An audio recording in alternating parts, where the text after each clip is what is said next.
Hi friends, இன்றைக்கி நம்மளோட சேனலில் என்ன ரெசிபின்னு பார்த்தீங்கன்னா சீம்பால் பூந்தி. இந்த சீம்பால் பூந்தி வந்து எப்படி செய்கிறன்றதை ஃபுல் வீடியோவை ஸ்கிப் பண்ணாமல் பாருங்கள்.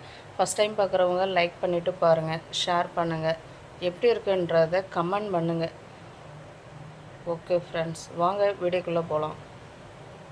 இங்கே பாருங்கள் ஃப்ரெண்ட்ஸ், சீம்பால் பூந்தி செய்கிறதுக்கு நான் வந்து சீம்பால் வந்து 1/2 லிட்டர் சீம்பால் வச்சுருக்கிறேன். இது வந்து பார்த்திங்கன்னா ஒரிஜினல் மாடு கன்று போட்டதுக்கப்புறம் நம்ம ஃபஸ்ட்டு பாலே வந்து கறப்போம். அந்த சீம்பாலில் தான் வந்து பூந்தி வந்து அழகாக வரும். இந்த 1/2 லிட்டர் பாலுக்கு நான் வந்து பார்த்திங்கன்னா ஒரு 100லேருந்து 150 கிராம் வந்து கட்டி வெல்லத்தை வந்து தூளாக்கி வச்சுருக்கிறேன். இதில் வந்து கல் மண் எதுவும் கிடையாது, அப்படியே போட்டு மிக்ஸ் பண்ணிக்கலாம். அடுத்து வந்து சுக்கு, சோம்பு, ஏலக்காய் எல்லாமே நான் வந்து தூளாக்கி வச்சுருக்கிறேன். அது 1 டீஸ்பூன் போட்டுக்கலாம். இப்போ இதை வந்து நல்லா வந்து வெல்லம் கரையிற அளவுக்கு நல்லா வந்து மிக்ஸ் பண்ணி விட்டுக்கலாம். இது டேஸ்ட் பார்த்துட்டு நம்ம திரும்பவும் இனிப்பு பத்தலை அப்படின்னா நம்ம திரும்ப ஆட் பண்ணிக்கலாம். வெல்லம் போடுறதுனால நம்மளுக்கு வந்து டேஸ்ட் வந்து அதிகமாகவே இருக்கும். நீங்கள் வந்து டேஸ்ட்டு இன்னும் கூட வேணும் அப்படின்னா சுகர் கூட ஆட் பண்ணிக்கலாம். ஏன்னா நான் வந்து வெல்லத்தில் தான் செய்ய போகிறேன். சுகரில் செய்கிறதா செய்யலாம். இப்போ இந்த நல்ல வெல்லம் வந்து கரைஞ்சிக்கிட்டோம். அந்தளவுக்கு நல்லா மிக்ஸ் பண்ணி எடுத்துக்கலாம்.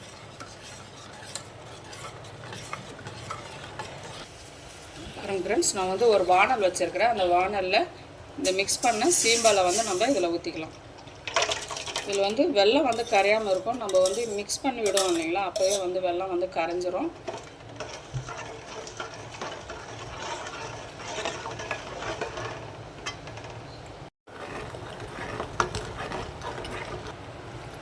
இந்த சீம்பால் பூந்தி வந்து பார்த்திங்கன்னா மிக்ஸ் பண்ணிகிட்டே இருக்கணும். நம்ம வந்து பால் ஊற்றிட்டு ஸ்லோ ஃப்ளேமில் வச்சுட்டு என்ன பண்ணணும், மிக்ஸ் பண்ணிகிட்டே இருக்கணும்.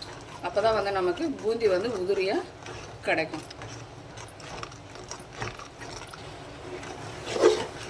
இது பாருங்க ஃப்ரெண்ட்ஸ், நல்லா வந்து கைவிடாமல் கிண்டிகிட்டே இருக்கணும். நம்ம கைவிட்டோன்னா அடியில் வந்து அடி பிடிச்சிரும், அப்புறம் டேஸ்ட் வந்து மாறி போயிடும். இந்த மாதிரி வந்து கிண்டிகிட்டே இருக்கணும். இங்கே பாருங்கள், ஒரு 5 மினிட்ஸில் நமக்கு இந்த மாதிரி வந்துடுச்சு. இன்னும் ஒரு 5 மினிட்ஸில் நமக்கு பூந்தி ரெடி ஆகிடும்.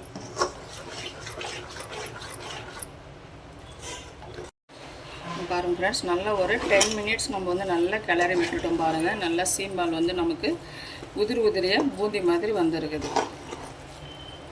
ஓகே ஃப்ரெண்ட்ஸ், இதுதான் என்னோடய ஸ்டைலில் சீம்பால் பூந்தி. யாருக்கெல்லாம் பிடிக்குன்றதை லைக் பண்ணுங்கள், ஷேர் பண்ணுங்கள், சப்ஸ்கிரைப் பண்ணுங்கள். ஃபுல் வீடியோவும் பார்த்ததுக்கு ரொம்ப நன்றி. தேங்க்யூ.